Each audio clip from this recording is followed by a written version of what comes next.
अब बात दिल्ली को लेकर। दिल्ली में बजट को लेकर बैठकों का दौर जारी है और आज दिल्ली बीजेपी विधायक दल की बैठक होनी है। सीएम रेखा गुप्ता समेत पूरी कैबिनेट इसमें शामिल होगी, क्योंकि झटाझट तरीके से जो है वो दिल्ली के अंदर शपथ ग्रहण समारोह हुआ और उसके बाद एकदम से कैबिनेट की मीटिंग हुई। कैबिनेट का गठन होने के बाद तुरंत उनके पोर्टफोलियोज, उनके विभाग उन्हें दे दिए, मंत्रियों को जिम्मेदारी दे दी गई। उसके बाद पहली कैबिनेट मीटिंग हुई। पहली कैबिनेट में कुछ फैसले लिए गए, ताबड़तोड़ तरीके से फैसले ले रहे हैं। और अब जबकि विधानसभा सत्र के लिए तारीखों का ऐलान हो चुका है, जाहिर सी बात है विधानसभा का सत्र होगा, बजट को लेकर भी बातचीत होगी, अधिकारियों से भी बजट पर सुझाव मांगे हैं।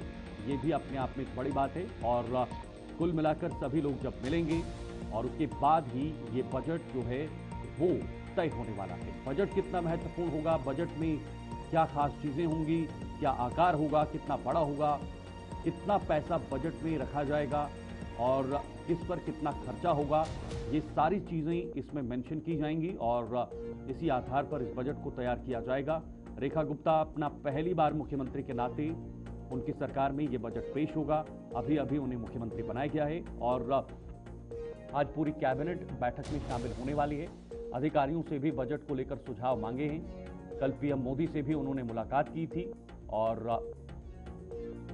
अब बजट कितना खास होगा दिल्ली वासियों के लिए, ये देखना होगा। दिल्ली का विकास करने के लिए बीजेपी ने कई वादे किए हैं और उसी आधार पर 27 साल के बाद दिल्ली में बीजेपी को वापसी सत्ता मिली है और उसमें जो कमान है वो रेखा गुप्ता को दी गई है। रेखा गुप्ता मुख्यमंत्री बन गई हैं। अब कल ही उन्होंने प्रधानमंत्री मोदी से भी बातचीत की। आगे का कार्यकाल और दिल्ली को कैसे चलाना है, उन तमाम मुद्दों पर भी चर्चा हो रही है, चाहे वो पीएम मोदी हों या फिर बाकी अन्य वरिष्ठ नेता हों, उनके साथ भी तालमेल लगातार बनाए जाने की कोशिश की जा रही है। तो कई वादे दिल्ली में हुए थे और उन्हीं वादों पर जनता खरे उतरी है, लेकिन अब सरकार को खरा उतरना पड़ेगा, उन वादों को पूरा करना होगा और दिल्ली के लिए जो विधानसभा का सत्र है या बजट होगा उस पर सबकी नजरें बनी रहेंगी।